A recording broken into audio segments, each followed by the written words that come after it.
大家記住一齊訂閱、like、share、subscribe、唔該晒，唔該晒，唔該晒。各位觀眾大家好，歡迎收睇 Inspires HK， 我係文哥。我哋呢個 channel 一向都係用主流媒體較少講嘅角度去分析各種社會現象同民生議題，講一啲社會實況。記得幫手 subscribe、like、share， 仲可以 follow 我哋嘅 Facebook page。有咩題目想我講，都可以留言話我知。前兩日我都同大家講過澳門嗰個2.2%失業率嘅問題。其實上年我已經同一啲議員研究過隱性失業呢個議題。啱啱喺 Threads 見到 Luso Macau 嘅文章講得非常之到位，我只求咗佢同意之後，今日想同大家分享，再加埋我自己嘅觀察。佢原文叫影子失業潮，但為咗方便，我會用反隱性失業呢個講法。官方數字話澳門失業率大概2.2%，聽落好似非常靚仔，但係街上面社交平台求職者嘅心聲完全唔係咁。好多澳門人都覺得，點解我身邊咁多人揾唔到工？點解我自己都揾咗幾個月都冇着落？點解數字咁靚，但生活咁辛苦？原因就係統計數字同現實生活係兩個世界。根據 Luso Macau 嘅分析，我覺得講得非常中肯。一、大量放棄揾工嘅人被統計消失，好多澳門人揾工揾到心灰意冷，好長期被拒絕，被逼提早退休，甚至唔再登記做求職者。呢班人唔會計入失業率。二、勞動參與率暴跌。官方數據顯示，2019年本地居民勞動參與率約70%，下2025年初跌到61.4%，即係話有差唔多2萬個本地人直接從職場蒸發。呢班人唔係變有錢咗，而係放棄揾工，揾唔到工，或者根本冇工做，但統計上佢哋唔算失業。三、真實失業加就業不足接近8%至1成。如果將放棄揾工嘅人、就業不足、開工不足、兼職不足、每月做1日、每週做1小時嘅人，全部加埋，澳門嘅實質失業壓力保守估計已經接近8%至1成。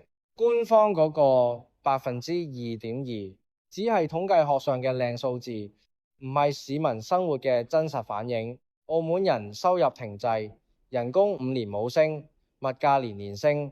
根據統計局最新數據，2025年本地居民月入中位數2萬澳門元，同2019年完全一樣。但係呢5年物價升漲，租金升昂，生活成本升掹，人工唔升，實際購買力倒退。澳門人嘅生活壓力係真實存在，但係人工係原地踏步。澳門而家有183000名外勞，接近本地勞動力嘅4成。外勞人工低，成本低，願意長工時，企業自然傾向請外勞，所以本地人揾工難，本地人工升唔到落，本地人被逼轉行，轉做兼職，甚至直接放棄棄工。呢啲全部都係隱性失業。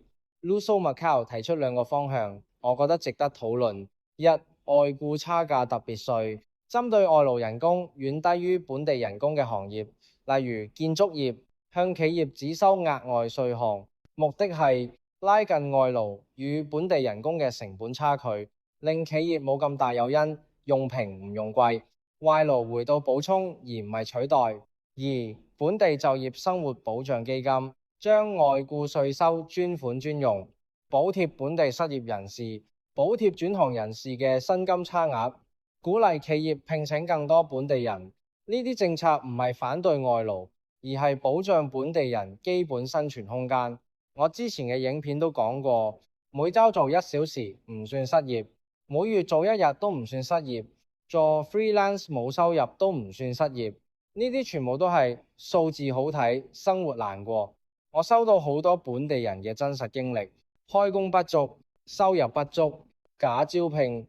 請完本地人，外勞一到就逼本地人走私，職場針對、恐嚇、威逼，本地人被逼變兼職，呢啲全部都係隱性失業。